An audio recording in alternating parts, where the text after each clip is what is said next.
So Buddha Shakyamuni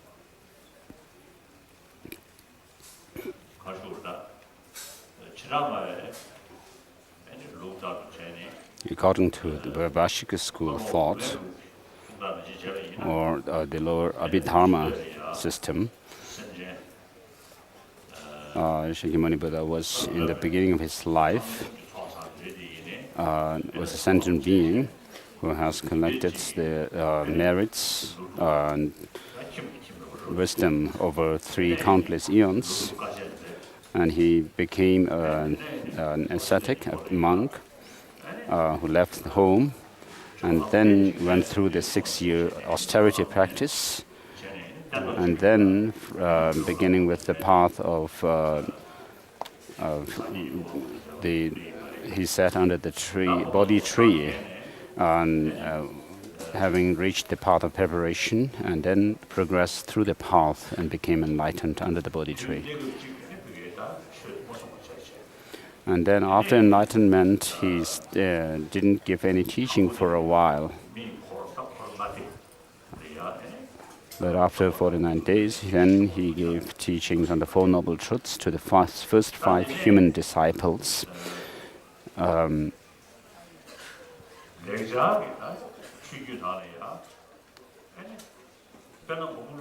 the Sanskrit tradition, Nagarjuna says that the Buddha had accumulated merit and wisdom for over 3 countless eons. And then, after becoming enlightened through to the end of his life, he and then gave teachings to, and then attained the nirvana. And so Nagarjuna says that if the Buddha didn't exist after his death, only serving sentient beings for around 40 years, having accumulated merit and wisdom, having accumulated the causes for helping sentient beings for over 3 countless eons, and then serving sentient beings only for a few decades, doesn't actually become compatible. So the fruit of the Buddha giving teachings and helping sentient beings doesn't become compatible to the time he spent to reach that goal. And therefore, according to the Sanskrit tradition, the Buddha Shakyamuni himself was a supreme emanation body of Buddha. So within the emanations of the Buddha, there are those of the emanations such as the Supreme One, and then the emanation as artists, and emanation of different other beings. And having attained enlightenment, the Buddhas attained the Sambhoga from the Dharmakaya, arise in Sambhogakaya form of Buddha, and from there they emanate the Nirmanakaya, or emanation body. And so the Buddha's body even is in the nature, or said to be in the nature of purity, pure nature. Dharmakaya. And so in the Sanskrit tradition, there is this mention of the 3 Buddha bodies, Dharmakaya, Sambhogakaya, and Nirmanakaya. So these are possible because of the natural purity of the mind, which is the empty nature of the mind, the emptiness of the mind. And so, which is to say that when the mind that is full of defilements now becomes totally free from all defilements, then the emptiness of the mind itself becomes free from these defilements as well.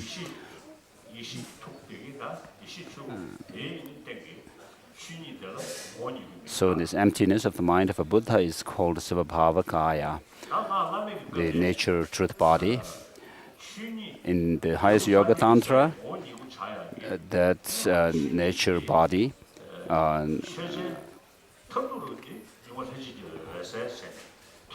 has its basis of the designation as that of the clear light mind. So in the highest Yoga Tantra, the innate, spontaneously arisen clear light mind is taught. So that very mind, when it turns into a Buddha's mind, is called the spontaneously arisen body of a Buddha. So within the Svabhavakaya, there is Svabhavaka, which is a compounded phenomena, and another one which is non-compounded, uncompounded phenomena. So when we give the enumeration of the five Buddha bodies according to a unique system of the highest Yoga Tantra, then there is the pure Buddha body as well. And so there are 5 Buddha bodies. There seems to be different ways of identifying them, but there are basically 5 Buddha bodies according to Tantra. So these are not actually taught in the first sermon of the Buddha.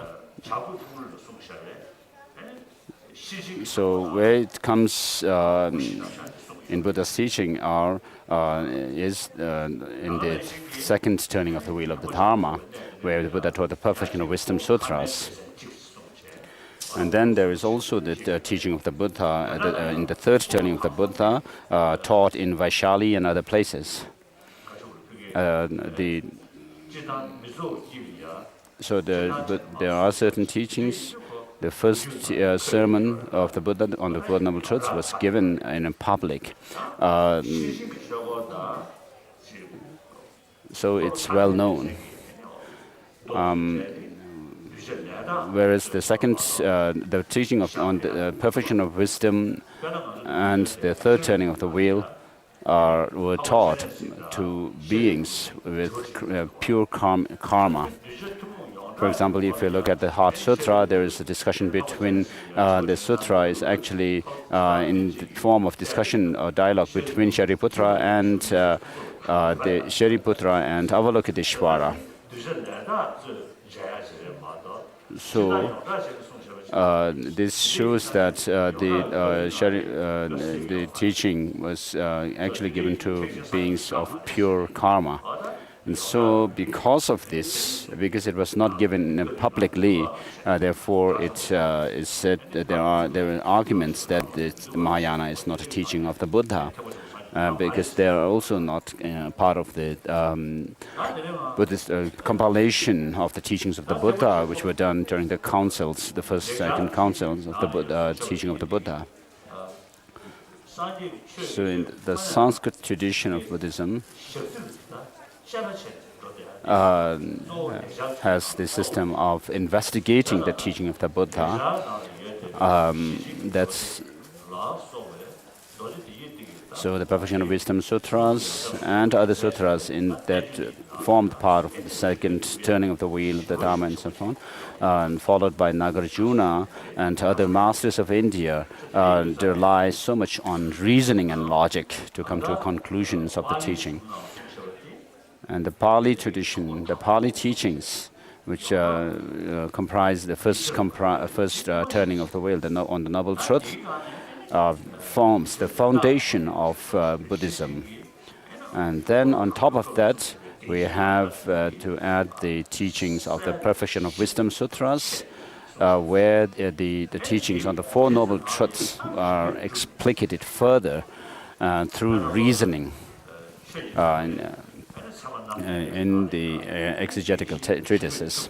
For example, we find such things being done in Dharmakirti's Pramanavartika.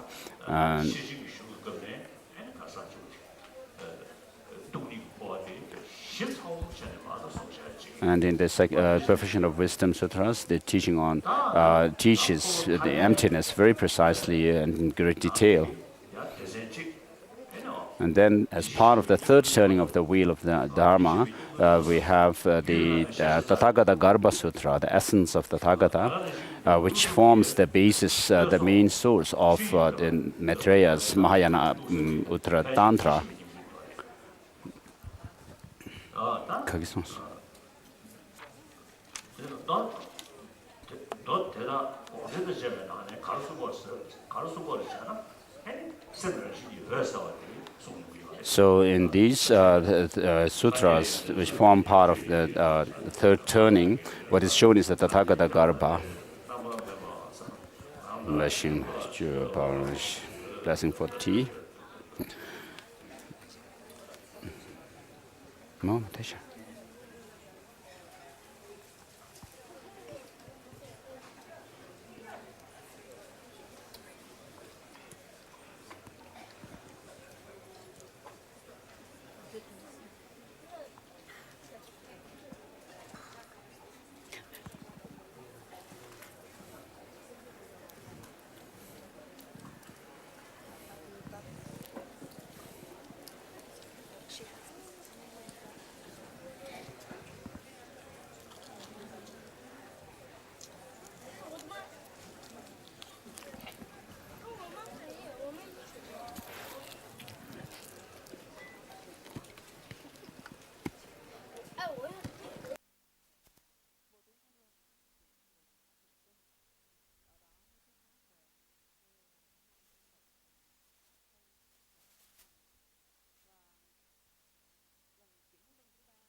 So the nature of mind is luminous, it is said. So in the first turning of the wheel in the Four Noble Truths, what is taught is how we actually fall into samsara and how we can get out of it.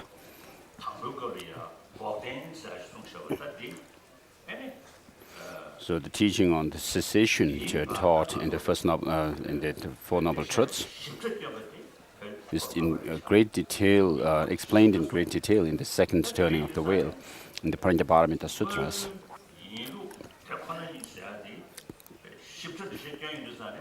So it teaches the very precise reality or the nature of the things.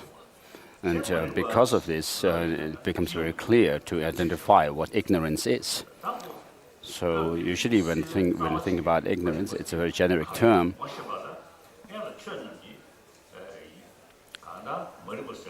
So in order to know what is the root of all the troubles, we have to know the mind which realizes the true nature of things. And therefore, we need to understand what that truth is.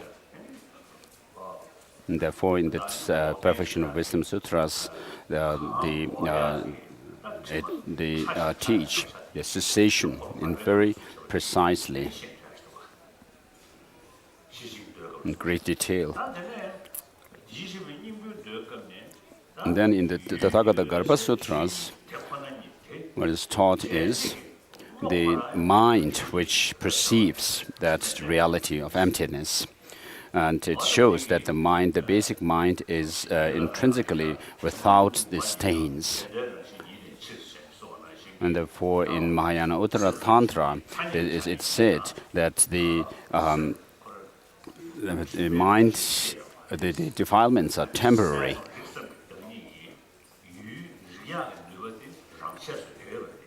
And then it says that the mind has the very basic nature of being aware and clear about objects. And therefore, because of that, the defilements can be overcome or eliminated from the mind stream. And then in Tantra, which has 4 sets of Tantra, so the first set of Tantra seems to be like a preliminary setting down the foundation for the rest of the Tantra sets. And then the highest yoga Tantra shows, explains mind in its degrees of subtlety. The different degrees of subtlety are taught there. Within the mind, there are certain minds which are temporary, arbitrary, and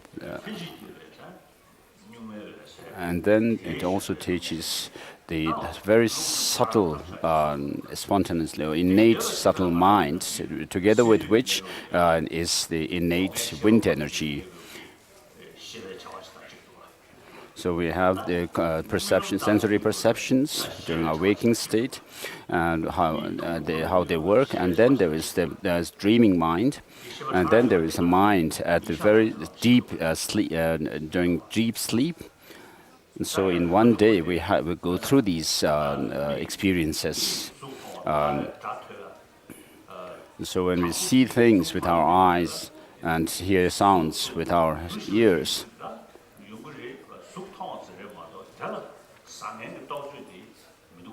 and although we become aware of the form or sound, the eyes consciousness, the visual consciousness, doesn't make the difference between good and bad forms. This is done by the conception or thought. So this is clear to us. If you think through closely, then we can make this difference. When you look at me, for example, while your eyes are fixed on me, your mind will be thinking about Singapore or Hong Kong. So your mind is distracted to your own countries.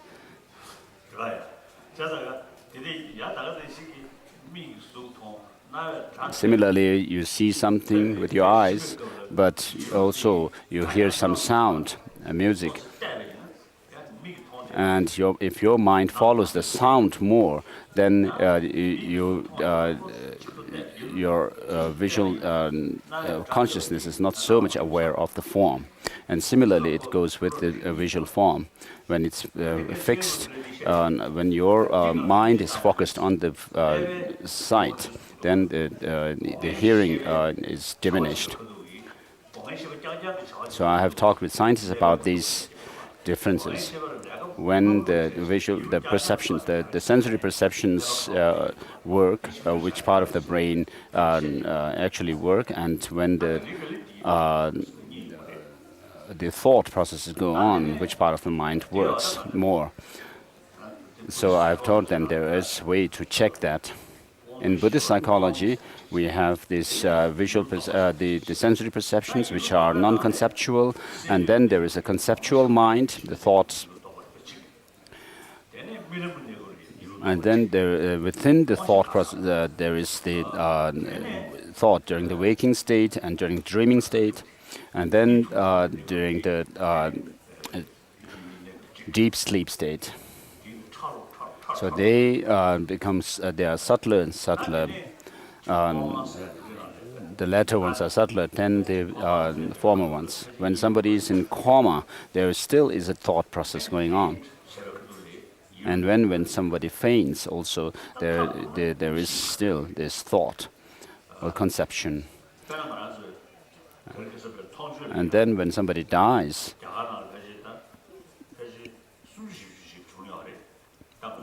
there have been over 30 cases of people who clinically were dead, and then the brain also has stopped working. The circulation of blood from this heart to the brain has stopped.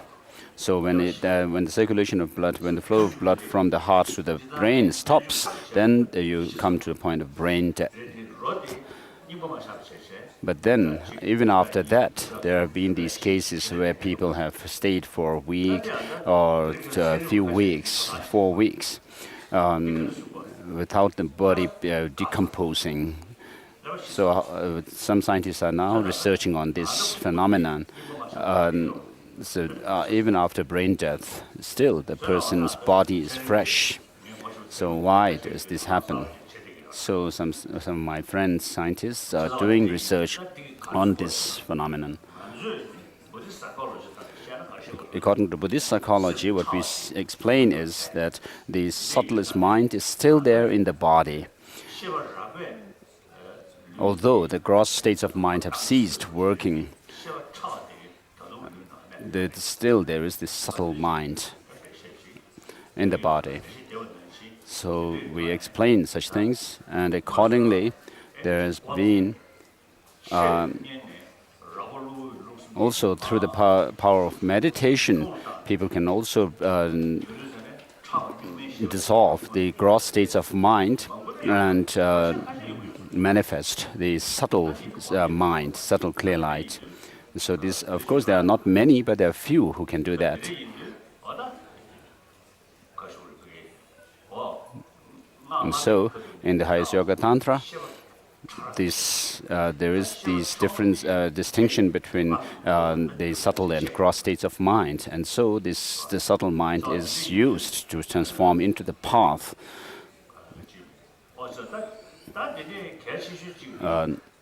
The important thing that we have to know is, without asserting the 4 Buddha bodies, the presentation of the 4 Buddha bodies, it's very difficult to explain what is taught in the Tantras. If we assert these 4 Buddha bodies,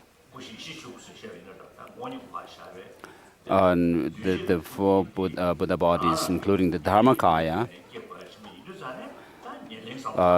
the Jnanakaya of the Buddha, wisdom, the truth body of the Buddha, is a compounded phenomena. So that's from there arises the Buddhas, the Sambhogakaya and Nirmanakaya arise from there. And so that has to be based on the understanding of the clear light, the subtlest clear light. So when you know that clear light, then you can infer that the full Buddha bodies are possible. And similarly, not only that, then the enlightened activities of the Buddhas, which happen spontaneously, it's not just mere words that we explain this, but then this is possible when the Buddha's body, speech, and mind are of one taste. So, if there is no spontaneous enlightened activity of the Buddha, then we cannot talk about the Buddha being serving sentient beings. So this enlightened activity, the spontaneous enlightened activities of the Buddha, come from the fact that the 3 doors of the Buddhas are of one taste. And so for that to be for those 3 to be of one taste, you should have preceded during your training level practice. You have to have the causes for that, where these 3, the body, speech, and mind, become of one taste. And therefore, in the highest Yoga Tantra, there is the system or the method to cultivate the one taste of the body, speech, and mind. And then finally culminating into Buddha's body, speech, and mind, which are of one taste. So if you actually ponder these points, then you can find logic in it, and it's difficult to be argued against. And so first we have the Noble Truth teachings and the Four Noble Truths, which are in the Pali tradition. And then on the second level, we have the Sanskrit traditions of comprising the perfection of wisdom's teachings. And then we have the teachings on the nature of the mind being luminous and clear, the clarity of the third turning of the wheel of the Dharma. And then we go into the Tantra, and primarily the highest yoga Tantra. And so as the preliminary to the highest yoga Tantra, we have the three other lower sets of Tantras. And so it's if you can understand in this way, you know you have a holistic understanding of the Buddhism. So within Tantra, there are 4 sets of Tantra.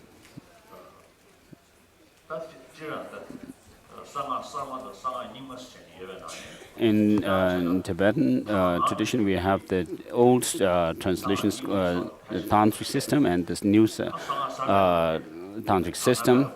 Of course, the visionary teachings are more prevalent in the Nyingma system. Within the Sarma, the new schools of Tibetan Buddhism, of course, there are visionary visions of deities and so forth. And so, for example, Tsongkhapas having visions of Manjushri and so forth. And so in the Nyingma, there are the Karma, Dharma, and then the visionary teachings. And so within the visionary teachings, there are visions which appear in a certain form of experience, and then which appear to the mind. And then there are visions which appear to the sensory perceptions. The fifth Dalai Lama's visions happens to come within the second category, which happen to the visual perceptions. So this vision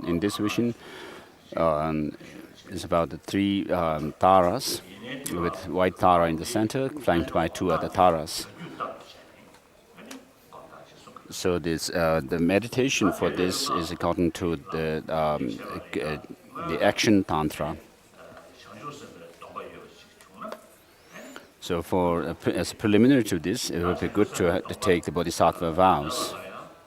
So in order for that, we'll go through the ceremony for aspirational bodhicitta, aspiring bodhicitta. So generating bodhicitta and taking bodhisattva vows. It would be also good if the audience could also take any of the 7 patimoksha vows. Has the 7 these patimoksha vows. So usually I do the upasaka vows, the layperson's vows, before giving the bodhicitta and bodhisattva vows. And so amongst the lay people, those who wish to take layperson's vows, I thought of doing this for you. The highest form of upasaka vow is the vow of celibacy, and also an upasaka with all the 5 vows. And then there are, of course, within the upasakas, there could be people who take only 1 vow, or 2, or 3, or 4.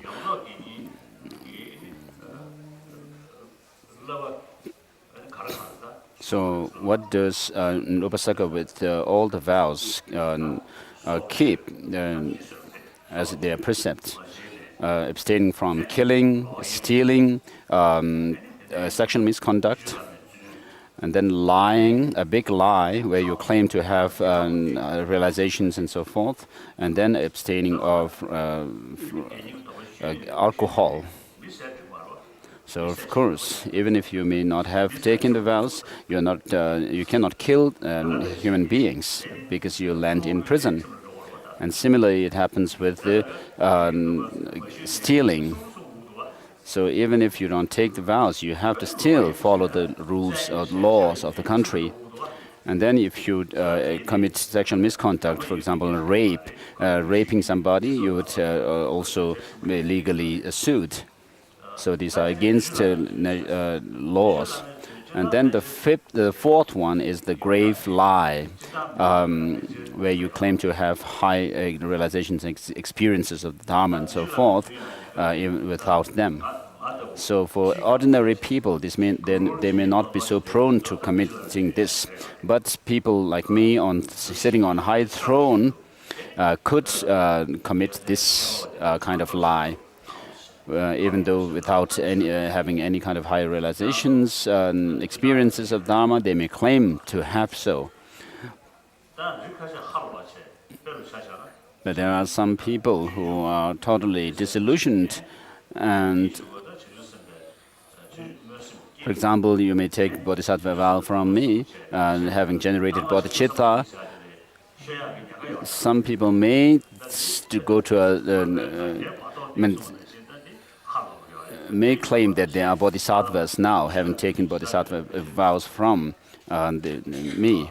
So this could also end up like in committing this kind of lie. So the fifth one is taking alcohol, giving up alcohol. So sometimes people say that if you take alcohol after a meal, it helps for digestion and health. And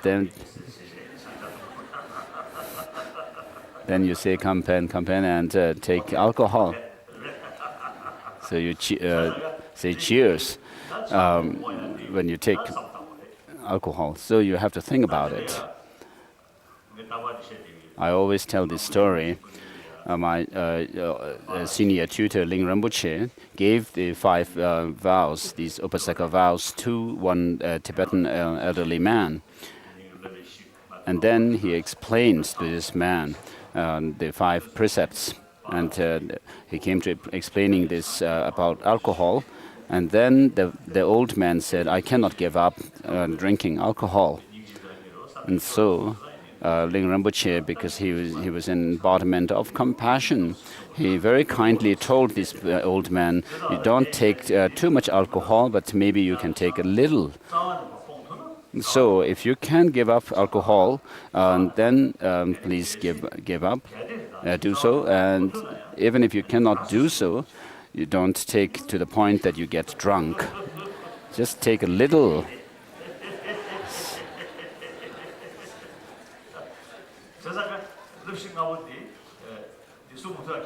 So these 5 precepts are not very difficult to keep, are they?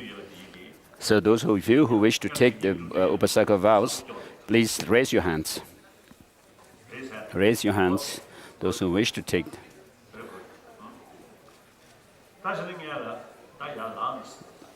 So because we don't have much space for you to do prostration, get up and do prostration, please touch your folded hands at your forehead, throat and heart 3 times. 3 times each. And then please make prostrations 3 times to me, from whom you are taking these Upasaka vows.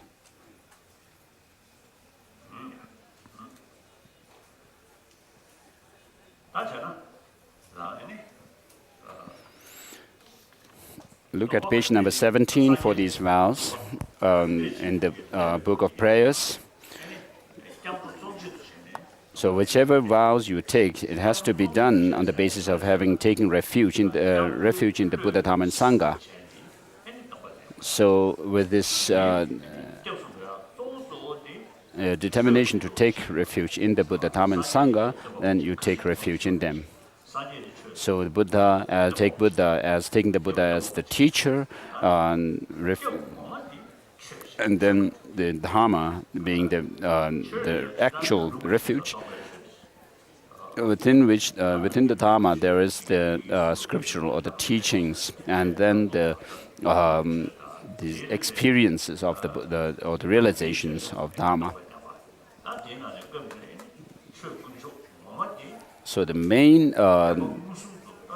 Dharma is this direct realization of emptiness, this wisdom, realizing emptiness directly, and from then you become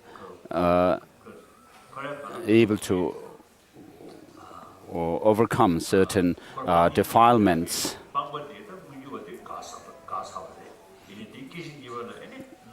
So in the second moment of having attained this wisdom, direct realization of emptiness, then you reach the thoroughly liberated path, which is to say that you reach the cessation. The true cessation is attained within you. Attain it within yourself. So once you have these two experiences of the wisdom and the cessation, then the defilements which have been overcome will never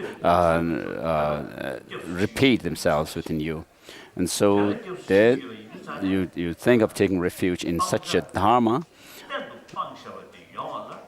Now, in order to reach that goal of having overcome all the defilements from within your mind, whereby it's all eliminated, uprooted, you begin your practice from now on with your body, restraining the body and speech, and not letting yourself commit the negative actions, and then going to the next step of overcoming the afflictive thoughts and emotions which give rise to those actions.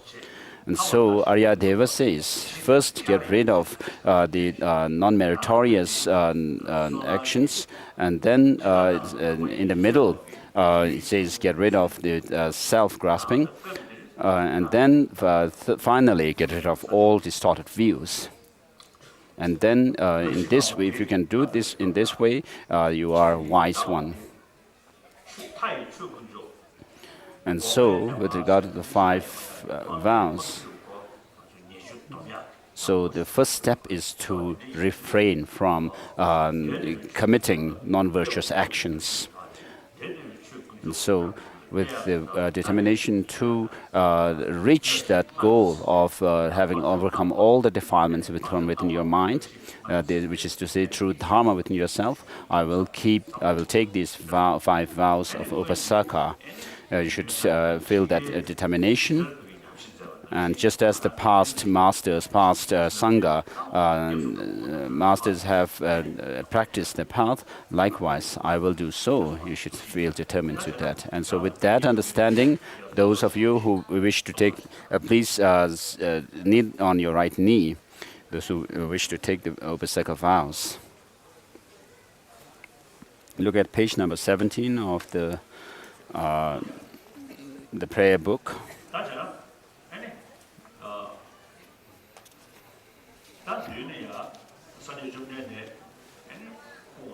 So imagine the Buddha himself in person here in the space before you, and think that you will be a sincere, genuine follower of him. And because of that, you think of taking the these Upasaka vows. You would repeat them in Tibetan.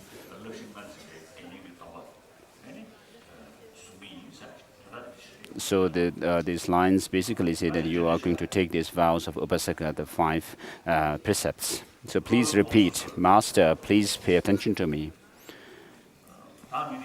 I, known by this name, say your name here.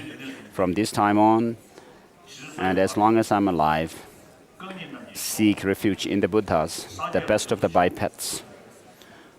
I seek refuge in the Dharma, the best of freedom from attachment. I seek refuge in the Sangha, the best of the congregations.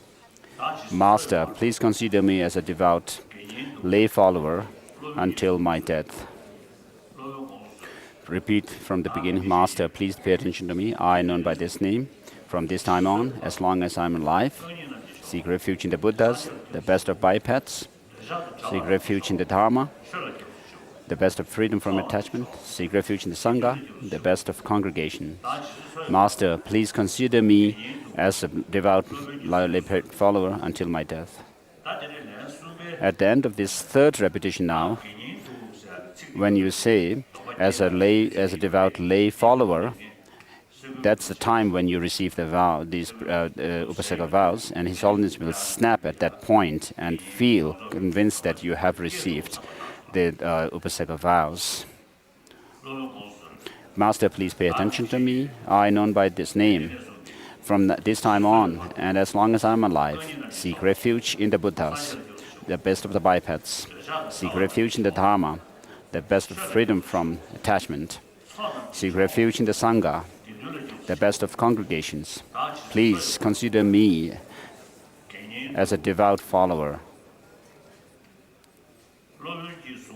until my death. Please sit down.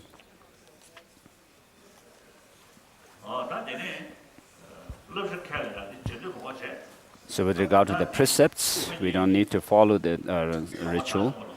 But what is said is, what you have to know is that as the past arahats have taken these Upasaka vows and accordingly kept them and practiced, so likewise, I will also keep these precepts even at the cost of my life. So you make such a pledge and follow the footsteps of those arahants who lived in the past by taking these vows. So make that determination in your mind. And next is generating enlightenment, page 18.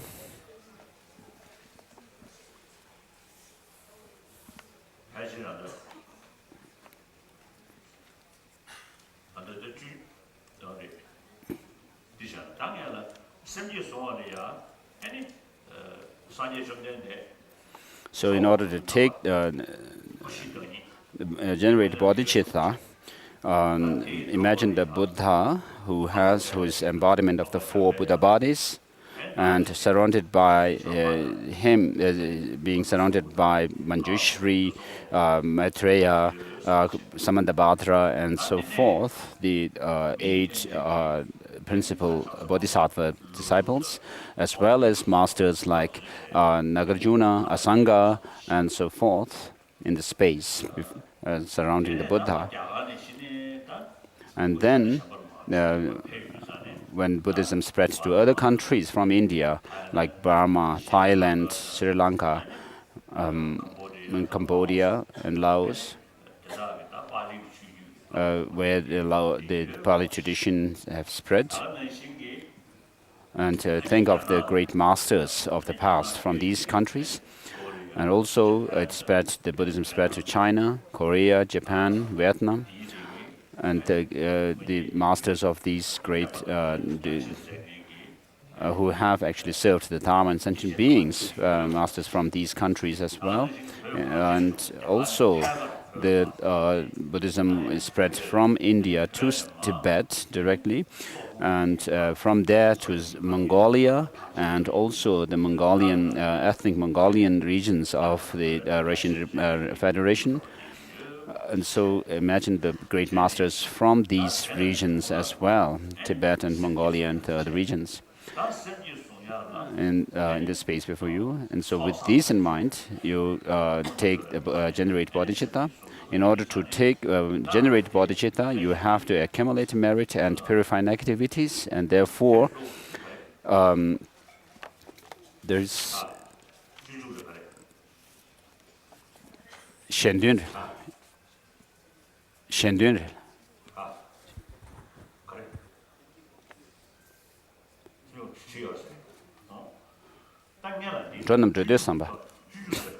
So look at the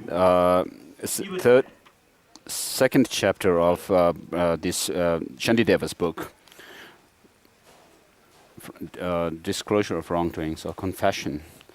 So, in order to do the 7-limb practice for purification of negativities and accumulation of merit, we go through this text.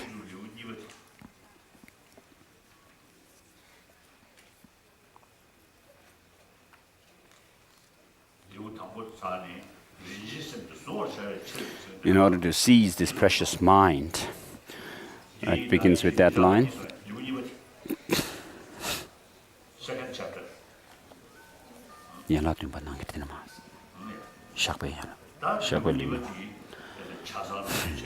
So we'll read the second chapter and then the third chapter.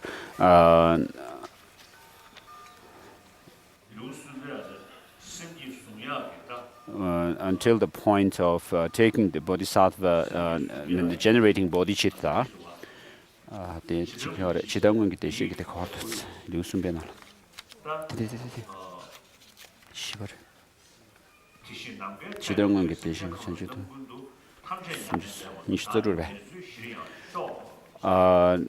Third chapter, verse number 25, up to verse number 25.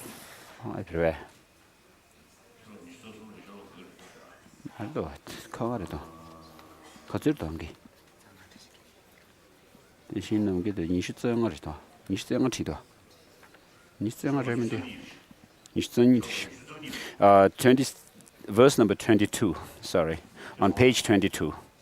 So where it says, until they pass away from pain, may I also be the source of life for all the realms of varied beings that reach unto the ends of space.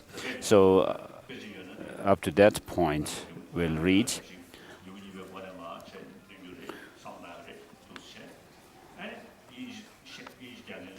So those who read in Tibetan, you should read in Tibetan, and then those who read English should read in English, and maybe we'll have a Chinese recitation mainly. So the rest of the people should read in their own whichever language they read.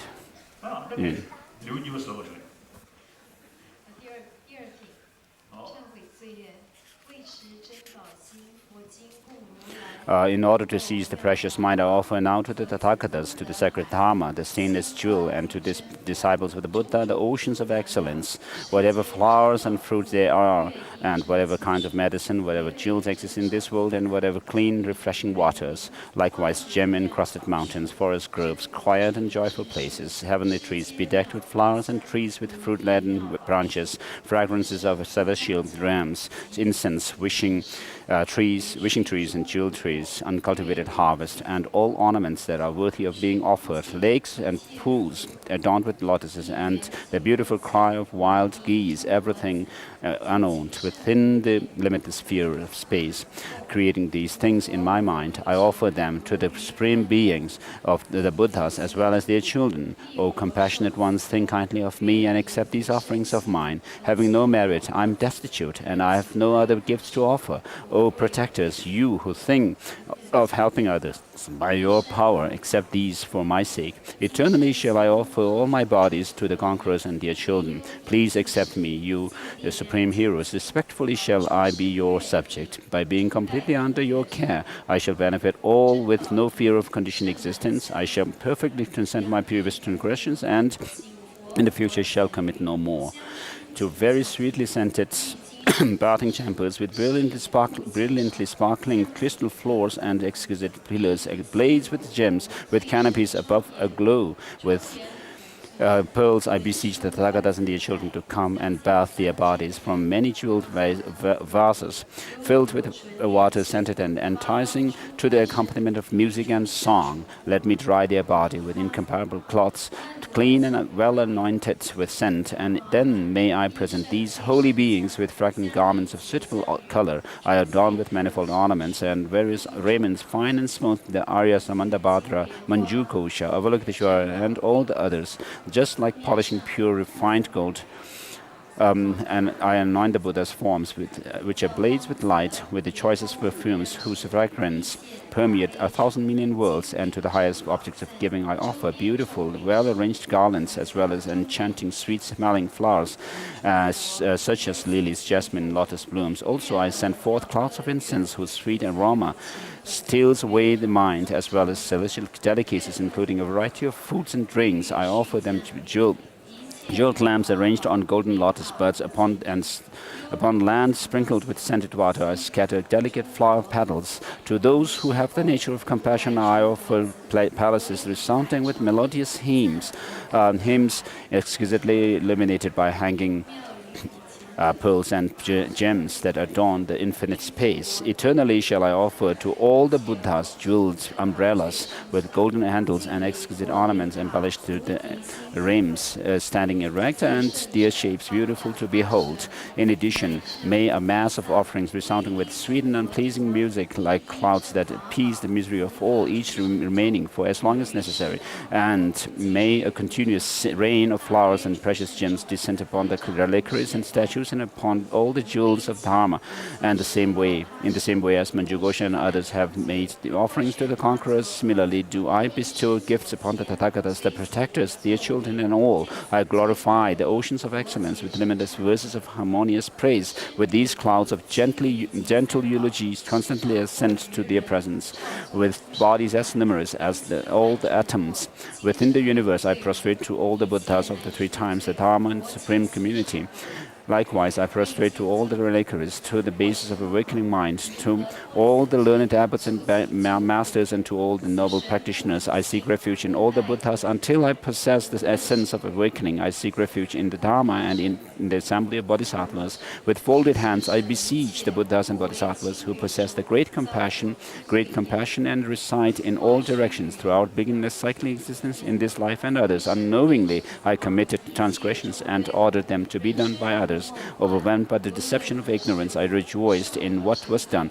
But now, seeing these mistakes, from my heart I confess them to the Buddhas. Whatever harmful acts of body, speech, and mind I have done in a disturbed mental state towards the three jewels of refuge, my parents, my spiritual masters, and others, and all the grave wrongdoings, so thoroughly vile and polluted with an abundance of faults, I openly declare to the guides of the world, but I may well perish before all my transgressions have been purified. So please protect me in such a way as will swiftly and surely free me from them.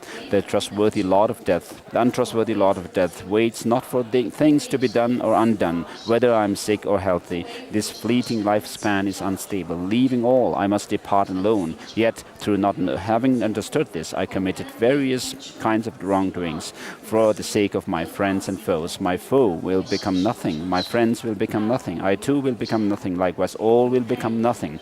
Just like a dream experience, whatever things I enjoy will become a memory. Whatever has passed will not be seen again. Even within this life, in a brief life, many friends and foes have passed, but whatever unbearable wrongdoing I committed for them remains ahead of me. Thereby, through not having realized that I shall suddenly vanish, I committed so much wrong out of ignorance, lust, and hate, remaining neither day or night. Life is always slipping by and never getting any longer. Why would death not come to one like me while I'm lying in bed? Although surrounded by friends and relatives, the feeling of life being severed will be experienced by me alone. When seized by the messengers of death, what benefit will friends and relatives afford? My merit alone shall protect me then, but upon that I have never relied. O protectors, O I, so unconcerned, unaware of such terror as this, accumulated a great deal of negative actions for the sake of this sentient life. Petrified is the person, today being led to a torture chamber,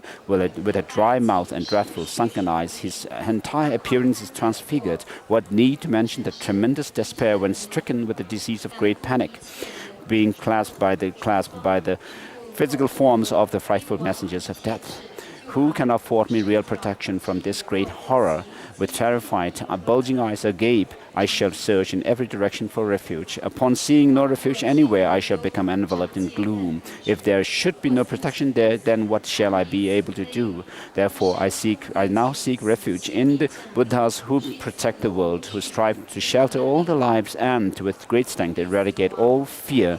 Likewise, I purely seek refuge in the Dharma, which they have realized clears away the fears of cyclic existence, and also in the assembly of bodhisattvas. I, trembling with fear, offer myself to Samandabhadra, to Manjughosha. Also, I make a gift of my body to the protector of Avalokiteshvara, who infallibly acts with compassion. I utter a mournful cry, please protect me, this miscreant.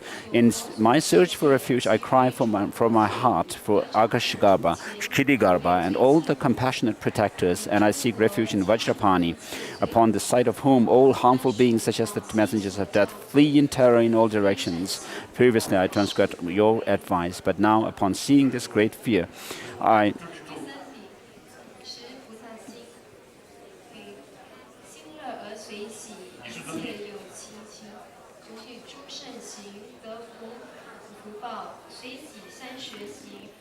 Holiness.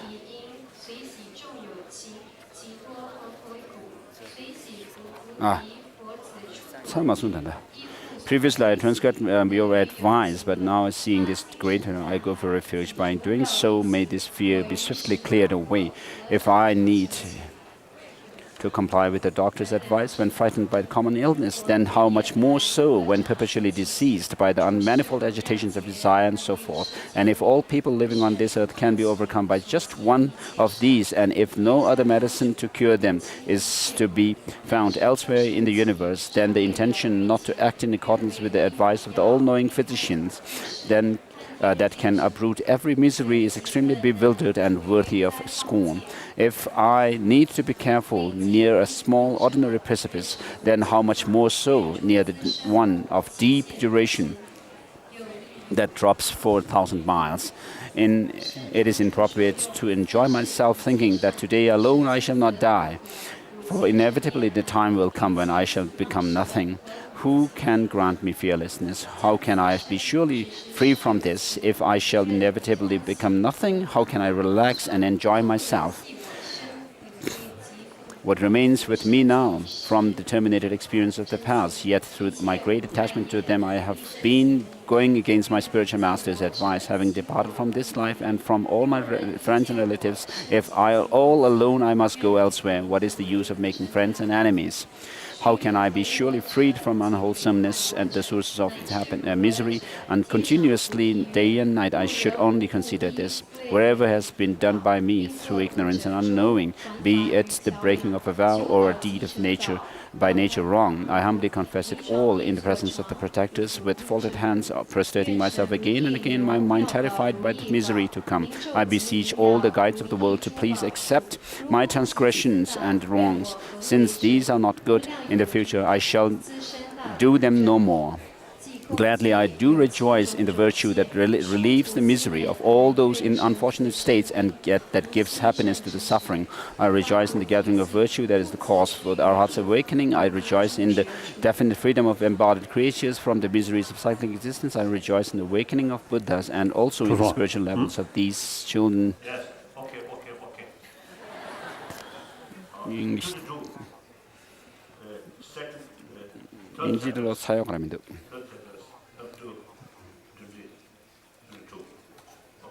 Third chapter. 더 그래.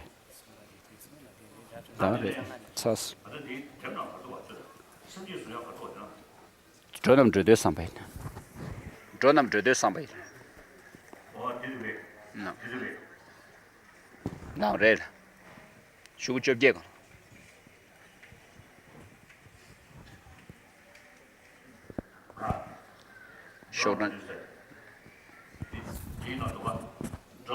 So on page 18, for generating mind of enlightenment, there are these two verses, which first will not do the Bodhisattva vows, but generating the we follow a ceremony for the generation of Bodhichitta.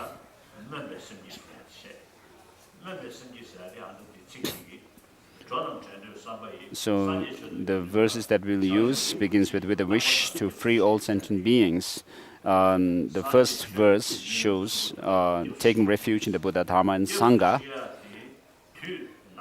And the time you take refuge is until you reach the essence of enlightenment, which means Buddhahood. So I explained about the enlightenment before. So the great enlightenment is the omniscient state of Buddhahood. And so here you are taking refuge in the Buddha, Dharma, and Sangha from within the context of taking refuge from the Mahayana point of view. So with the wish to free all sentient beings, I shall always go for refuge to the Buddha, Dharma, and Sangha until I reach the essence of enlightenment. Is a way of taking refuge in the Mahayana way. And then enthused by wisdom and compassion, the next verse, with the help of wisdom, compassion, and being influenced by compassion, and for the benefit of all limited sentient beings, and in order to reach enlightenment, I will diligently work. So you are saying that you are going to reach enlightenment.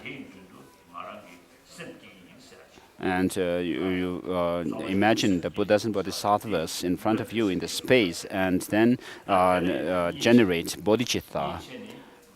That's what you are saying.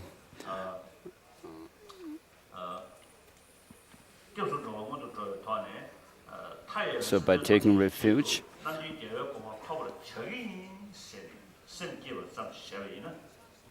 when you say that I'm going to generate bodhicitta or become a Buddha for the benefit of all limited sentient beings, you are generating the aspiring bodhicitta.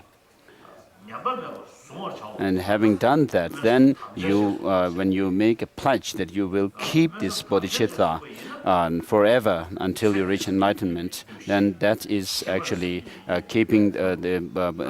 determining to keep bodhicitta, making that pledge. And then in order to keep that, then bodhicitta, you should avoid the four negative actions and cultivate the four positive ones. So mainly what you have to do is you should remind yourself of bodhicitta 3 times a day and 3 times in the night. And you should never give up on sentient beings, and then accumulate merit and wisdom, and also the benefits of reminding yourself of the benefits of bodhicitta, and be honest and at all times, and without any hypocrisy, and praise and honor the Buddhas and Bodhisattvas, and not despise them. And so first we'll do generation of bodhicitta. Please kneel on your right knee.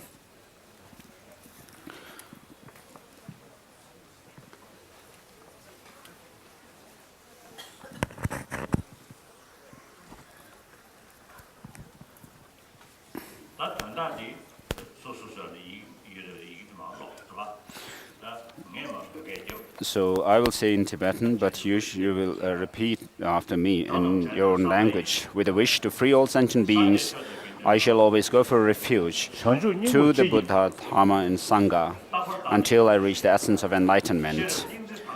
Enthused by wisdom and compassion, diligently for the sake of sentient beings, in the presence of the Buddha, I generate the mind for full awakening. With a wish to free all sentient beings, I shall always go for refuge to the Buddha, Dharma, and Sangha until I reach the essence of enlightenment. Enthused by wisdom and compassion, diligently for the sake of sentient beings, in the presence of the Buddhas, I generate the mind for full awakening. With a wish to free all sentient beings, I shall always go for refuge to the Buddha, Dharma, and Sangha until I reach the essence of enlightenment. enthused by wisdom and compassion, diligently for the sake of sentient beings. In the presence of the Buddhas, I generate the mind for full awakening. Please sit down.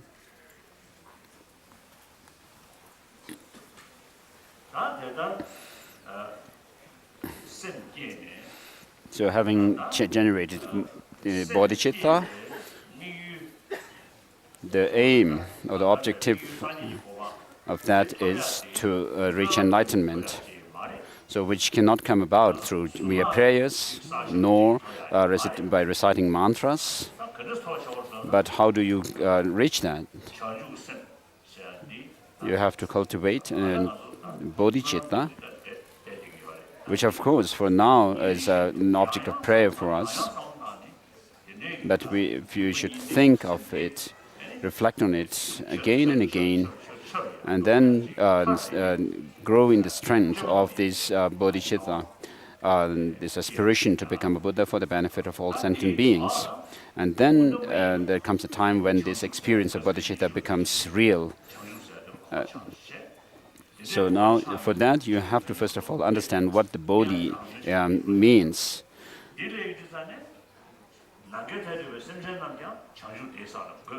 So when you think about the bodhi or enlightenment, when you think of reaching that for yourself, and when you think to reach that, you automatically also think of reaching, leading all sentient beings to that state. So just as it is said in the Abhisamaya Alamkara, bodhicitta is that mind which aspires to Buddhahood for the benefit of all sentient beings. And so first you have to generate this wish to be liberated yourself, and then when you understand that bodhi, you also determine to lead all sentient beings to that state. So for the benefit of all sentient beings, you generate compassion, and then in order to reach that goal of enlightenment, then you generate bodhicitta, which is together with this aspiration to reach Buddhahood. So bodhicitta being the main mind.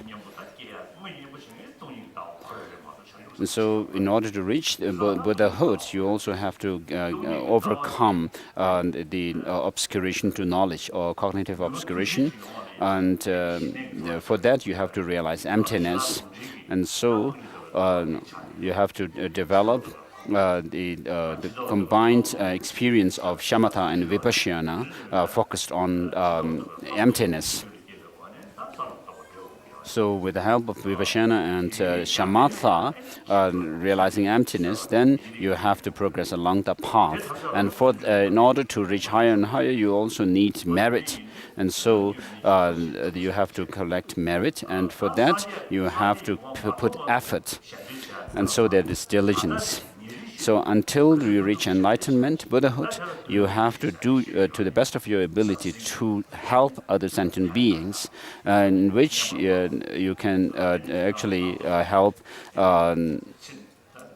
by giving material things, and also by giving advice for temporary and ultimate goal of benefit.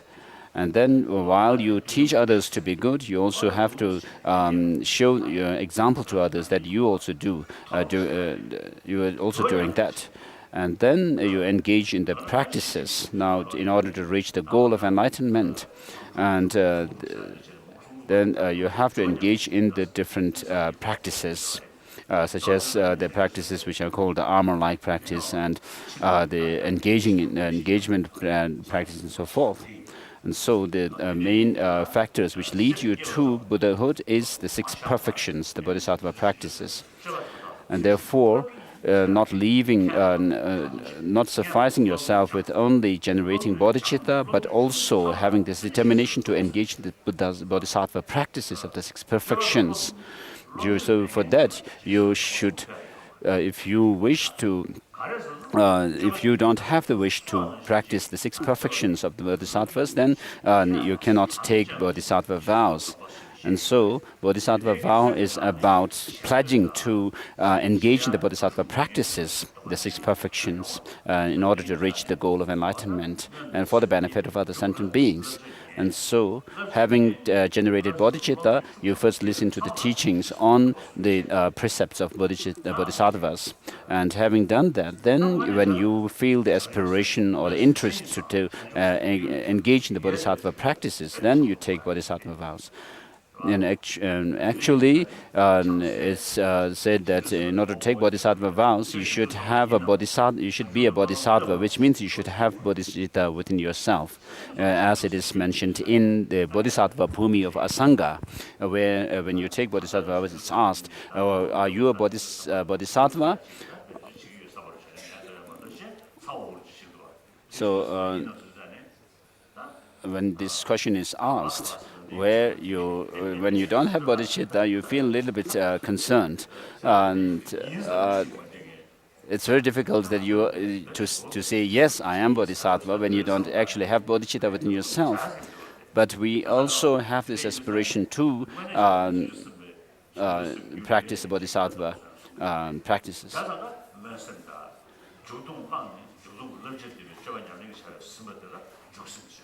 And so there are two types of bodhicitta, which is aspiring and then the venturing bodhicitta. Venturing bodhicitta means the bodhicitta after taking bodhisattva vows. So Kunkyang Lama Jamyang Shepa has said, of course, after taking tantric initiations, people actually fall into hell realms. But he says it's worthwhile going to hell after taking tantric initiations. It serves a great purpose. Rather than creating a very negative action after having vowed that you will keep the vows of Bodhisattvas and Tantra. But still, even if you fall into the hell realm, the imprints of those determination and the vows that you have taken still remains in your mind.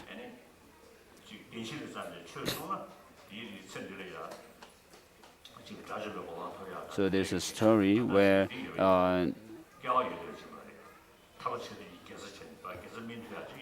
there were some people who could become arhats if they were given teachings on the Four Noble Truths by Shariputra.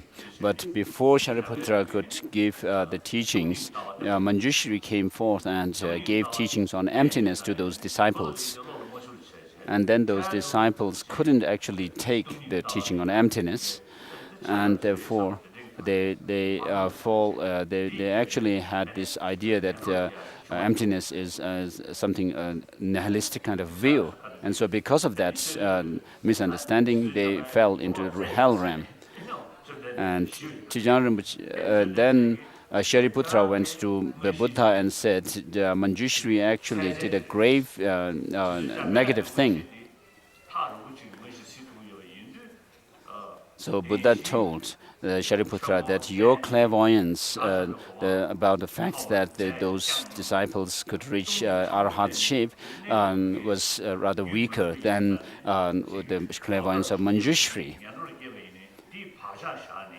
So even if these disciples fell into hell realm after having this misconception about the Manjushri's teaching, the Buddha said that this actually left a great imprint in their mind, which would, rather than leading them to arhatship, would actually lead them to Buddhahood quicker.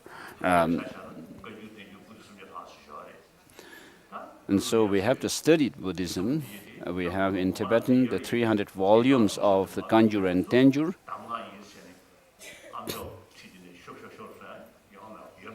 So we talk usually about pith instructions of masters, but if we take the teaching of the Nagarjuna, for example, his pith instruction would be what he has written, the fundamental treatise of the middle way and so forth. even if Nagarjuna were to come here in person now and teach us, he wouldn't have greater teaching than what he has given in this. And so Buddha himself also has said the Vinaya Pitaka are his like the teacher in the future for his followers.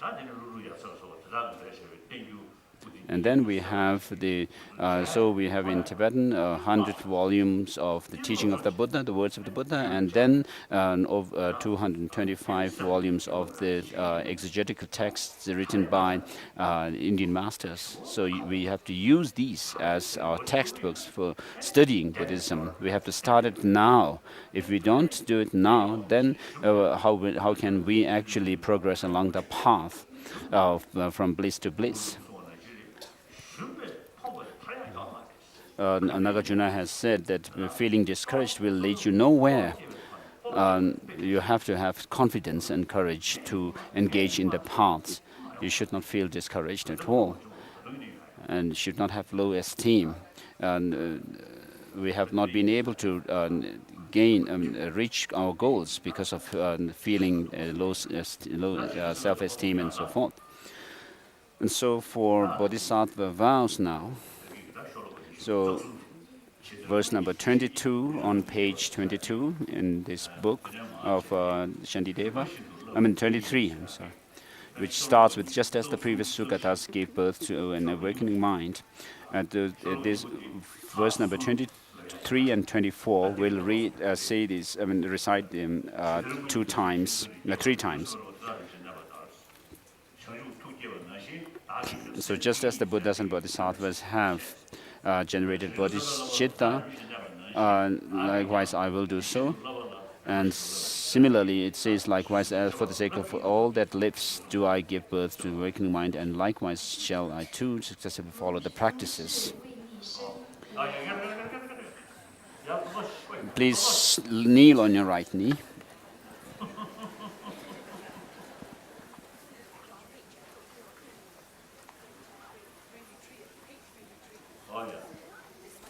That's 23 and 24, verses 23 and 24 on page 22 and 23.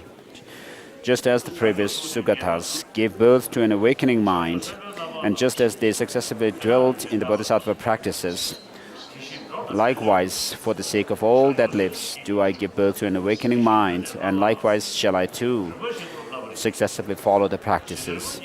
Just as the previous Sugatas gave birth to an awakening mind, and just as they successively dwelt in the Bodhisattva practices, likewise, for the sake of all that lives, do I give birth to an awakening mind, and likewise shall I too successively follow the practices. Just as the previous Sugatas gave birth to the awakening mind, and just as they successively dwelt in the Bodhisattva practices, likewise, for the sake of all that lives, do I give birth to an awakening mind, and likewise shall I too successively follow the practices. No. So please feel that you have received the Bodhisattva vows.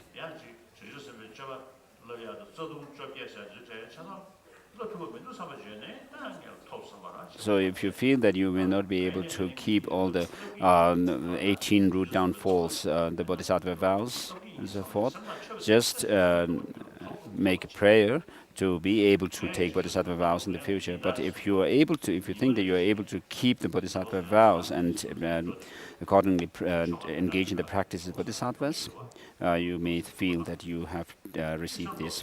I too do this every day. Take Bodhisattva vows every day, and it really helps my mind.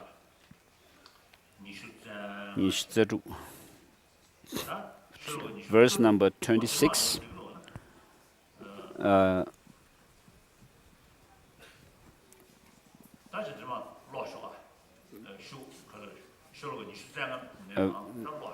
Let's read from verse number 25.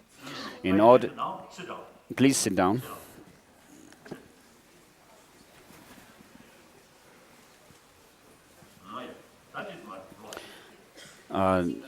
In order to further increase it from now on, those with discernment who have illicitly seized an awakening mind in this way shall highly praise it in the following manner. Today my life has borne fruit. Having well obtained this human existence, I have been born into the family of Buddhas, and now am one of Buddha's children. Thus, whatever actions I do from now on must be in accord with the family. Never shall I disgrace or pollute this noble and still unsullied race. Just like a blind man discovering a jewel in a heap of rubbish, likewise, by some coincidence, an awakening mind has been born within me. It is supreme ambrosia that overcomes the sovereignty of death. It is the inexhaustible treasure that eliminates all poverty in the world. It is the supreme medicine that quells the world's disease. It is the tree that shelters all beings wandering and tired on the path of conditioned existence. It is an universal bridge that leads to freedom from unhappy states of birth.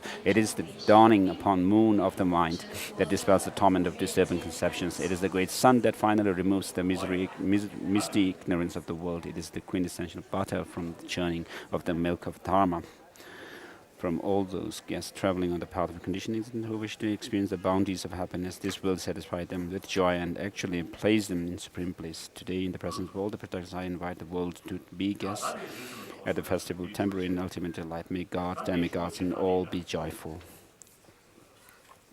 So next is the Jenang, Tara, White Tara, permission initiation.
So this is the ritual for driving away any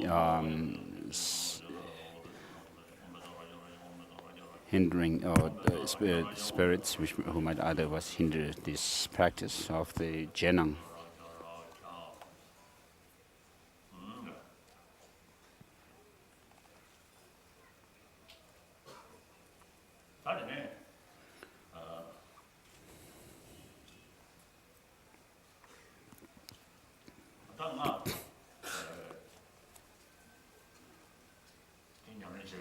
So when you practice Tantra, Vajra and bell are considered the two main implements that are kept. Vajra and bell, and then a consort or a mudra refers to or symbolizes the heart of the Buddha, and the speech, and then the body.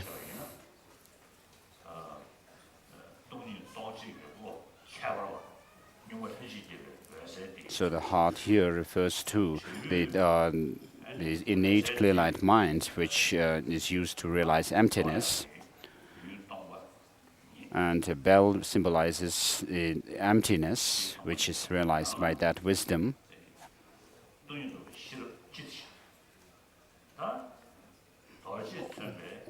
Or with the bell can represent or symbolize wisdom realizing emptiness in general. And Vajra symbolizes the inseparability of the wisdom realizing emptiness and the bliss.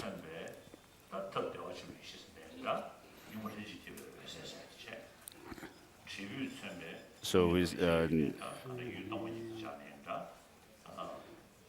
Vajra symbolizes the innate clear light mind, and bell symbolizes emptiness or wisdom of emptiness in general.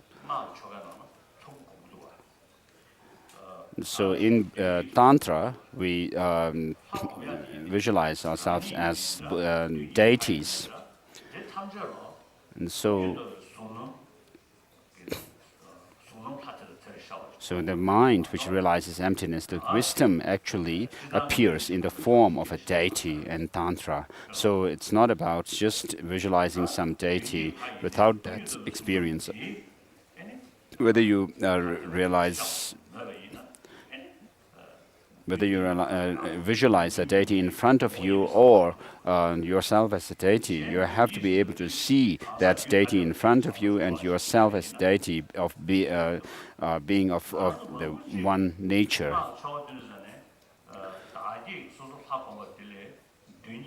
So many of us actually considered that visualizing the deity in front of you is more powerful in receiving blessings than visualizing yourself as the deity. This is wrong.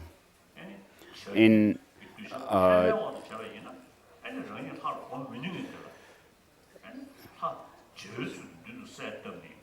Yana Vajra's commentary, it says that visualizing the deity in front is meant for practitioners of the action tantra who are of common or ordinary practitioners of the action tantra.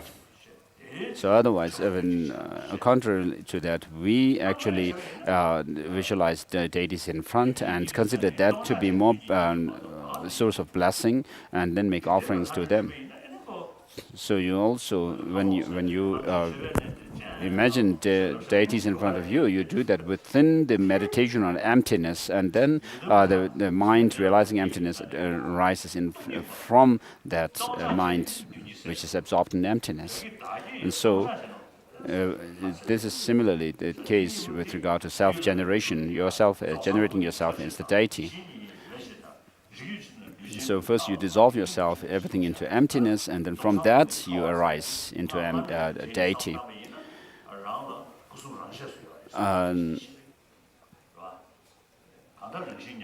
In Mahayana Uttara Tantra, it says the enlightened activities of the Buddha shine forth to the sentient beings. And then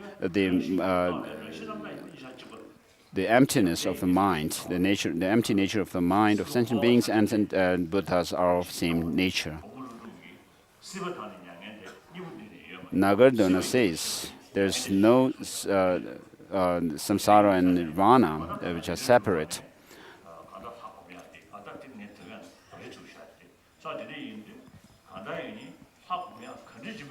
So whatever deity yoga practice you do,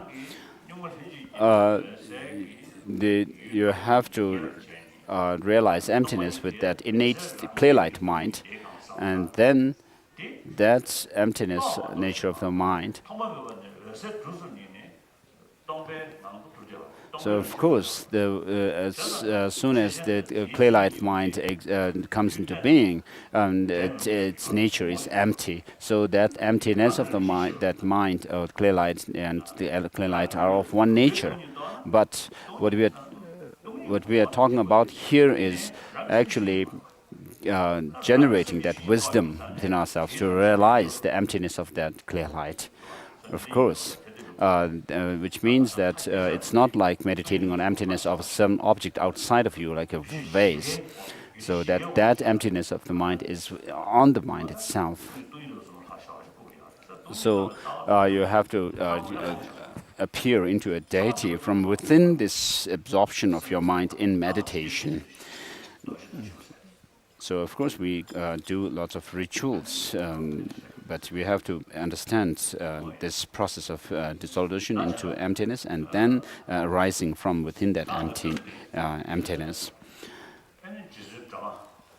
So here the deity is Tara.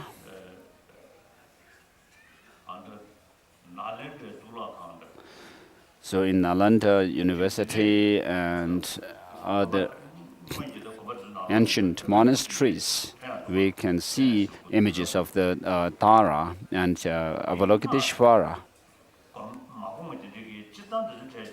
So perhaps even those people who did not do any tantric practice, maybe so in certain practice of bodhisattvas, where the paths are meditated upon in sequentially, perhaps there is mention of also this meditation on a deity. So maybe they are using that kind of practice. So when we do deity yoga practice, we identify the 5 aggregates as the 5 Buddha families. And then the sources of consciousness also are transformed into different deities. As we find in Guru Puja, so it's mentioned that the 5 aggregates are the 5 Buddha families, and then other deities. So in order to be able to do that,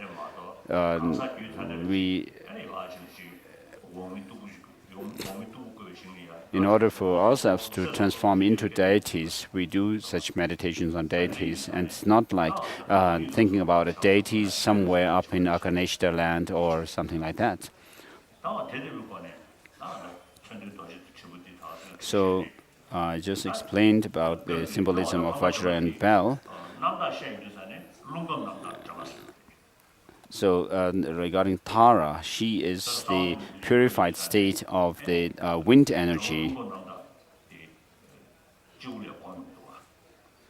So in Goya Samaja also practice, we have Tara on the crown. So this has some significance because of the movement of the energy, wind energy that moves in the crown. So I usually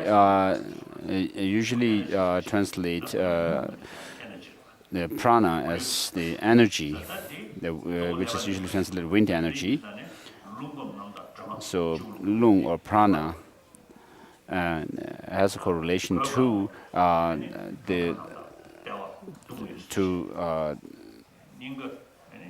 Tara.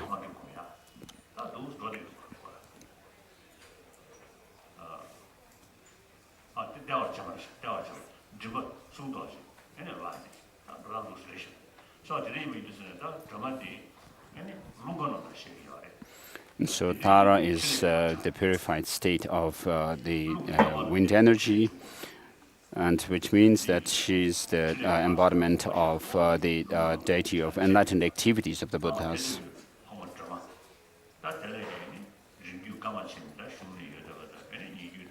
So with regard to these such practices within the Tantra Nyingma system tradition, there are the karma, dharma, and the visionary teachings. The karma being the distant lineage of the teachings of the Buddha, and dharma being the hidden treasure teachings, and then the profound visionary teachings. So with regard to the 5th Dalai Lama, he had visions even when he was 3 years old, and he was actually composing texts at that age. So it's very amazing, isn't it? And then the 1st, the 2nd Dalai Lama were great masters. And then the 3rd and 4th, of course, didn't live very long. And then the 5th Dalai Lama. So, and the 7th Dalai Lama had visions.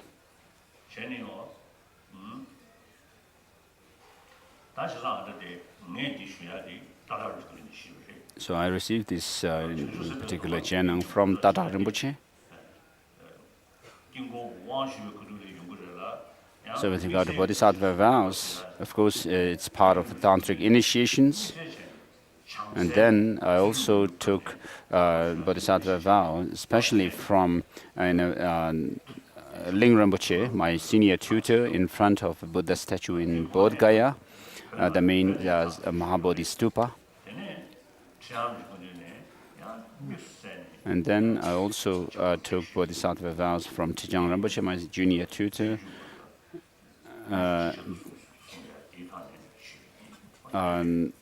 based on the Bodhisattva Charya Avatara, which the two verses which are meant for both aspiring and venturing bodhicittas. So imagine the master here as the main deity, Vaitara, and to his left, imagine to his right, imagine Brikuti, and to his left, another Tara with a vase in her hand. And so we have three deities, Taras here. So for that, let us make a mandala offering. You should make that way.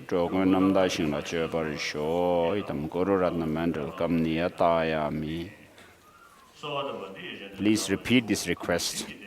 Kange tingi de jene. Dijinye la chawa. Lamarin chintabu. Dojin shapela. Kowale de tarem. Dudira ijigu. Durin nawanam ledu. Domayum la chatse.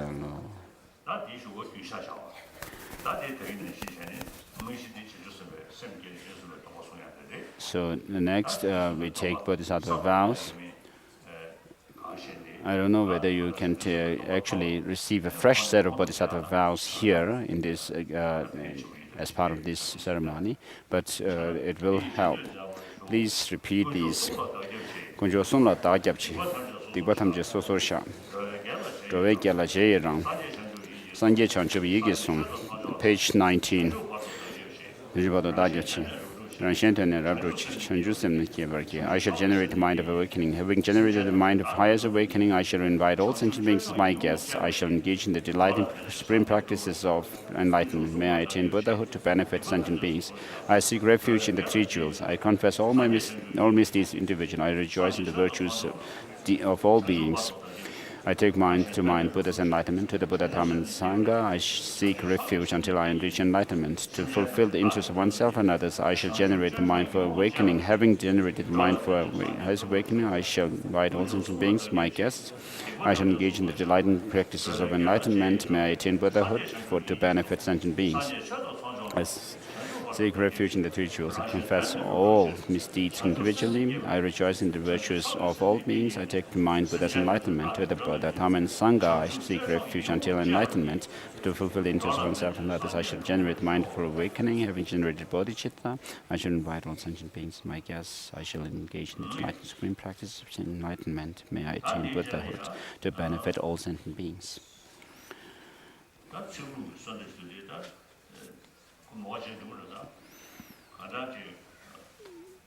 So after that, there is also there are some lines which we may not need to repeat.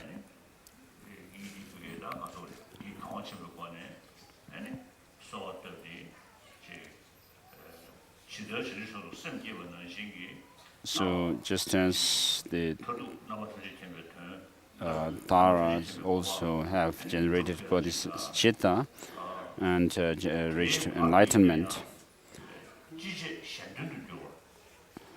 and until reaching enlightenment, whatever we do in order for that those actions to become beneficial to others, we should do our best not to get sick and for the benefit of other sentient beings. So this is what we are praying for. So we will not have repetition of these lines. Next is the disciples generating themselves into a deity. So if you have received full-fledged initiations before, full-fledged initiations of action tantra and above, you can imagine yourself as transforming into deities. Otherwise, if you have not received any tantric initiations before, you may imagine Tara on your crown. So that mantra in Sanskrit is in Sanskrit, and Om here represents, is made up of 3 letters, A, U, and Ma, which represents the body, speech, and mind. So on the basis of the body, speech, and mind, the self is designated. And Svabhava means nature, and Shuddha means pure. So the body, speech, and mind, and which form the designation, the basis of designation upon which the self is designated, is pure or by nature. And so what you are meditating on is the selflessness of the person. And then Sarva Dharma means all phenomena. And then Sabhava Shuddha means pure, naturally pure. And so all the physical and mental aggregates are also empty by nature. So these aggregates that we have, as well as all other phenomena, are empty of any independent existence. And so keep that in mind. Have that idea of everything being empty of any inherent existence. And so you meditate on emptiness, thinking that this nature of emptiness, of inherent existence, is me. Aham refers to I am. So the nature of being emptiness is me. I am. And so by focusing your mind on emptiness, you should have this meditation, do the meditation on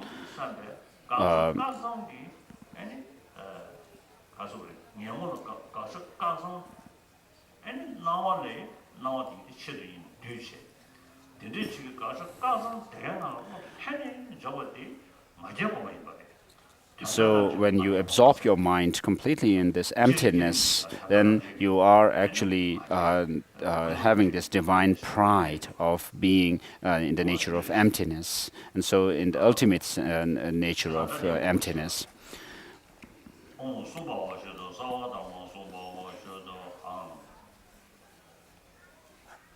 So you're meditating on the Dharmakaya, in other words. Dissolve yourself into emptiness.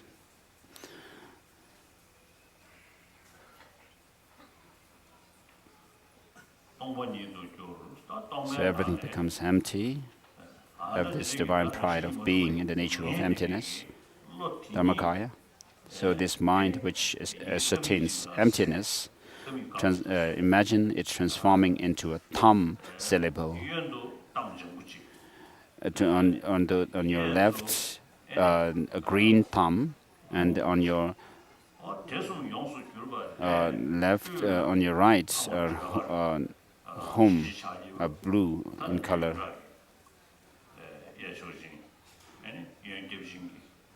So in the center, you arise in the form of white Tara. From that, the tam syllable, which transforms into white Tara, with her.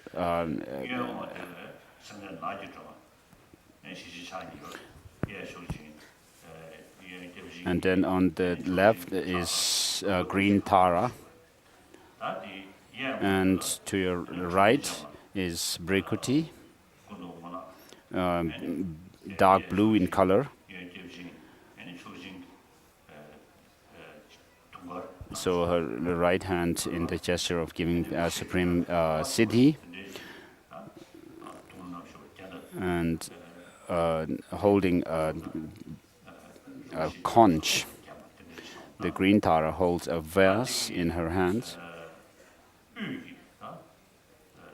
And White Tara, yourself in the center, at your heart, is a moon disk on which stands a wheel with 8 spokes, in the center of which is the thumb syllable marked by a hum syllable.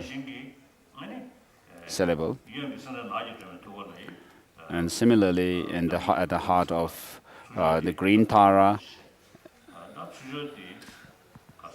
and at the heart of green Tara also imagine thumb syllable with a hum marked by hum syllable. And similarly, do that visualization with regards to Brikuti on your right. On the throat of these 3 deities are Om, Ah, and Hum on their crown, throat, and heart. So this visualization is for those who have received initiations before, but those who have not received initiations before, you should imagine these 3 deities on your crown, not inside you or yourself as the deity.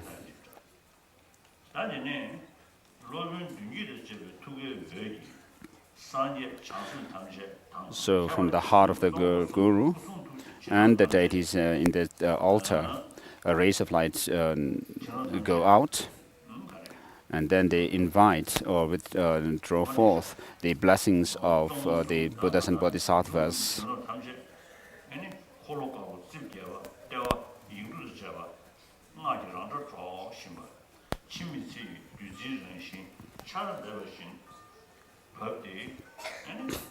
And they come in the form of nectars and nectar of immortality, and come down into the disciples, and they dissolve into the heart, the wheel at the heart of the disciples, thereby dispelling all the obstacles to life.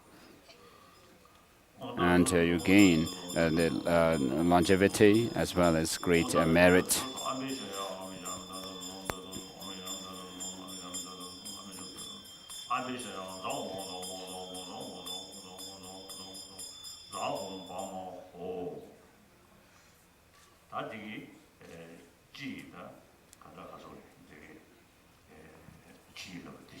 So this is general blessing.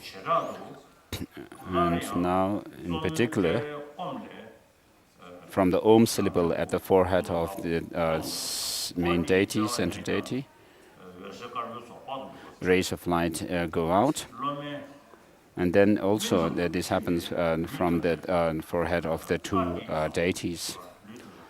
And these lights dissolve into the mid-eyebrow of the disciples, and they purify all the negativities that were collected by us with our body. And then you receive the blessings of the body of the White Tara.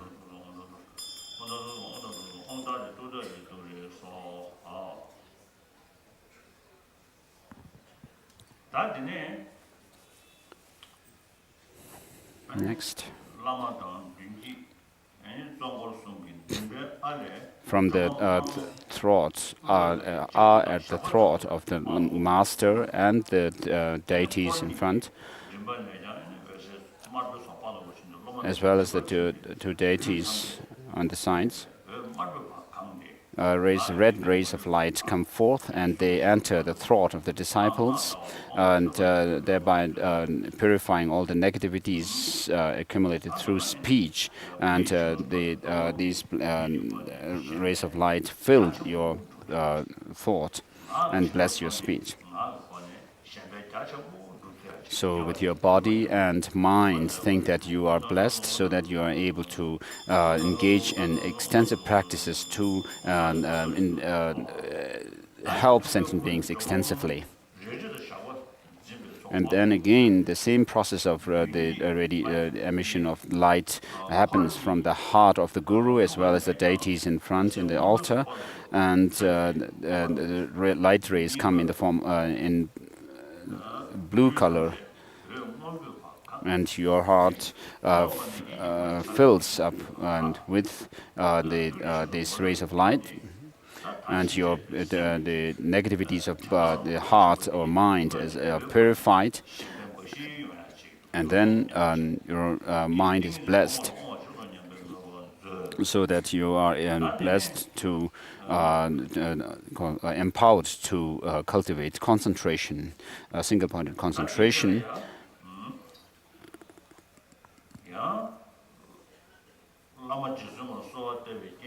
So having made our request, fervent request to the Master in the form of Tara,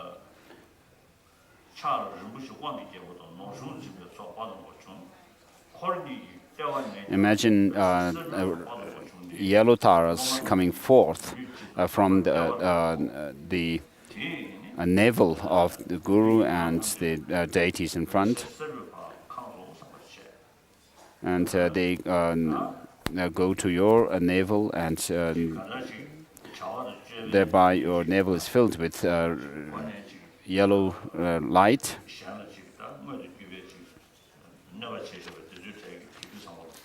So imagine that all the negativities that we have collected by harming other sentient beings are purified. And then imagine that you receive blessings so as to create prosperity, bring prosperity and wealth to all sentient beings. And then from the sacred place, imagine the Sayama Tara, the green Tara,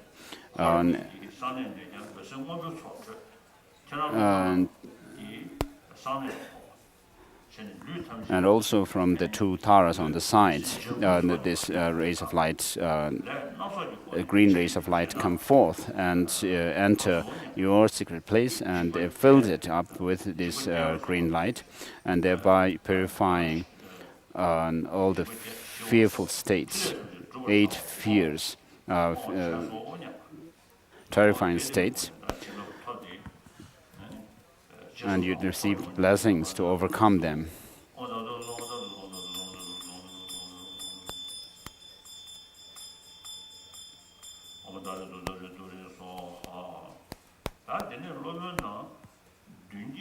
And then from the Guru and the main deity in front in the altar, from the heart comes forth the chains of mantra,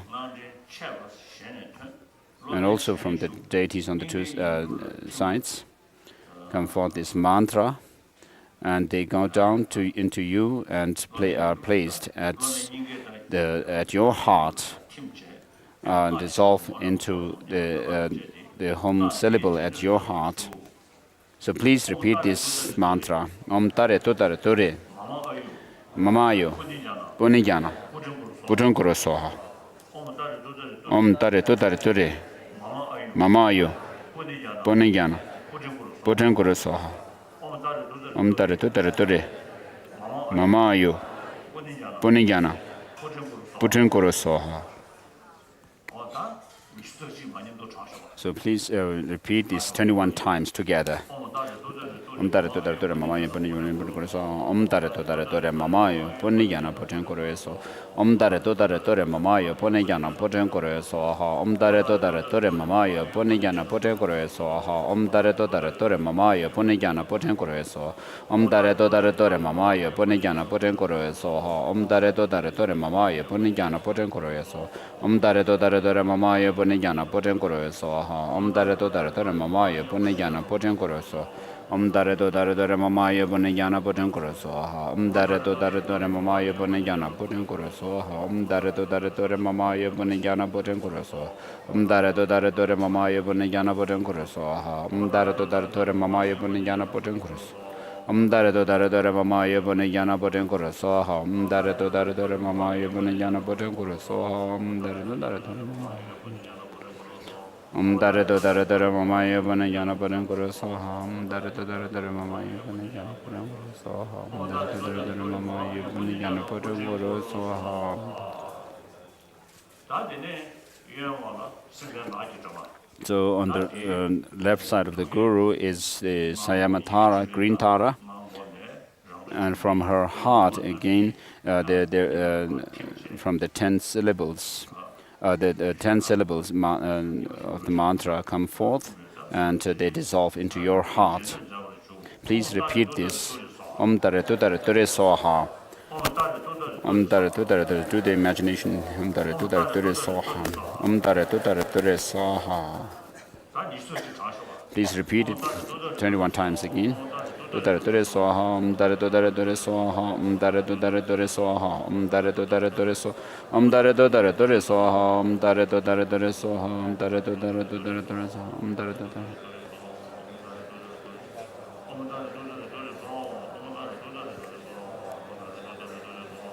Dare do dare. Dare do dare dare so. Dare do dare. Dare do dare dare so. Dare do dare dare so. Dare do dare dare so. Dare do dare dare so. Dare do dare dare so. Dare do dare dare so. Dare do dare dare so. Dare do dare dare so.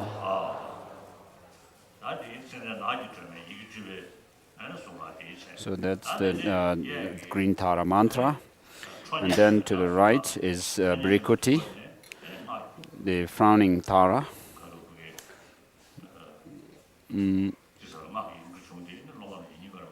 Again, the mantra of the frowning Tara emanates from her heart, and they dissolve into your heart. Please repeat this.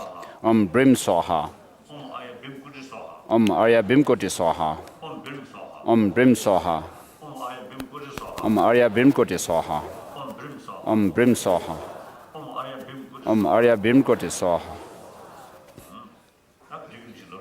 Please repeat this. Om Brim Soha. Om Arya Bimkoti Soha. Om Arya Bimkoti Soha. Om Arya Bimkoti Soha. Om Brim Soha. Om Arya Bimkoti Soha. Om Brim Soha. Om Arya Bimkoti Soha. Om Brim Soha. Om Arya Bimkoti Soha. Om Brim Soha. Om Arya Bimkoti Soha. Om Brim Soha. Om Arya Bimkoti Soha. Om Brim Soha. Om Arya Bimkoti Soha. Om Brim Soha. Om Arya Bimkoti Soha. Om Brim Soha. Om Arya Bimkoti Soha. Om Brim Soha. Om Arya Bimkoti Soha. Om Arya Soha. Om Arya Bimkoti Soha. Om Arya Soha. Om Arya Bimkoti Soha. Om Arya Soha. Om Arya Bimkoti Soha. Om Brim Soha. Om Arya Bimkoti Soha. Om Brim Soha. Om Arya Bimkoti Soha. Om Brim Soha. Om Arya Bimkoti Soha. Om Arya Bimkoti Soha. Om Brim Soha. Om Arya Bimkoti Soha. Om Arya Bimkoti Soha. Om Brim Soha. Om Arya Bimkoti Soha. Om Brim Soha. Om Arya Bimkoti Soha. Om Brim Soha. Om Arya Bimkoti Soha. Om Brim Soha. Om Arya Bimkoti Soha. Om Arya Bim Soha. Om Arya Bimkoti Soha. Om Arya Bimkoti Soha. Om Arya Bimkoti Soha.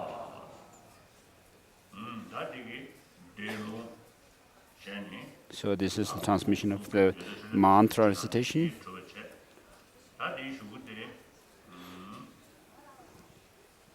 So with this we have done the blessing of body, speech and mind.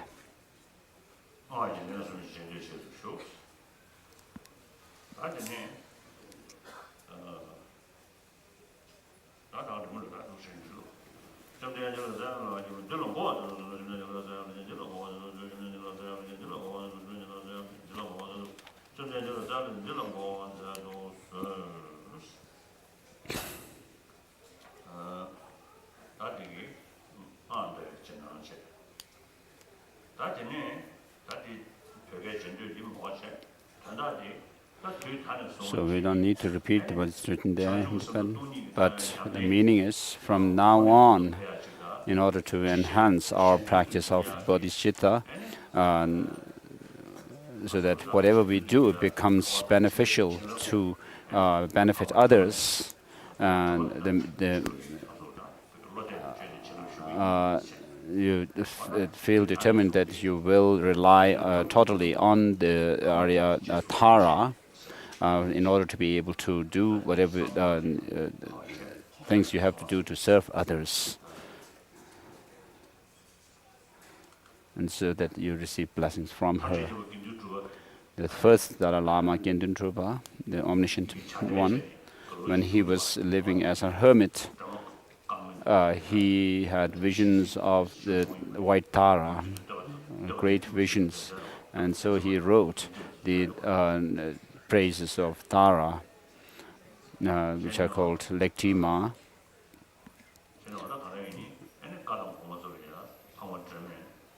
And so in to the Kadamba masters, Tara had said that your followers will be taken care of by me. Tara had made such a pledge. So you should also feel determined that you will rely on Tara all the time, continuously. This is not to be done within the selfish motive, thinking that may I be happy, may I have good health, and so forth. But to help others, to dedicate whatever you do for the benefit of others. And then you, when you do make your prayers to deities, that your wishes will be fulfilled. The deities themselves have done that, dedicated themselves for the benefit of others. So the supramundane deities have dedicated themselves, even during when they were training to become Buddhas. And they have done so, and now when they have become Buddhas, the only thing they can do is to help other sentient beings. So with selfish motive, with self-centeredness, if you try to do some tantric practice, your goals will not fulfill.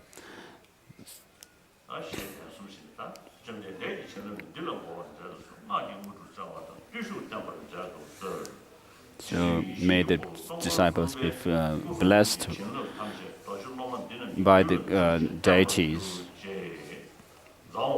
So may the blessings of the deities be stabilized in the disciples.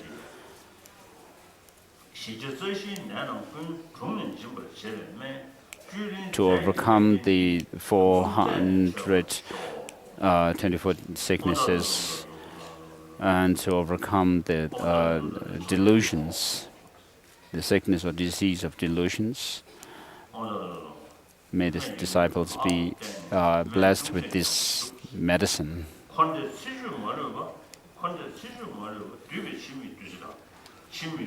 So this immortal, the pill of immortality, may it bless the sentient beings to live 100 years.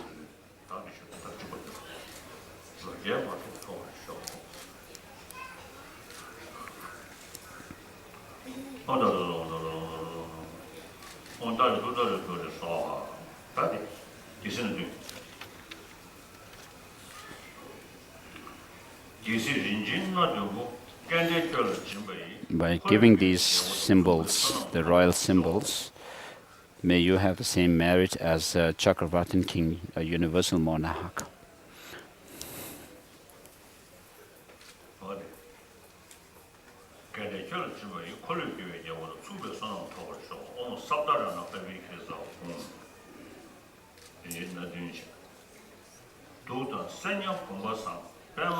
May these 8 symbols of auspiciousness bring auspiciousness to you at all times.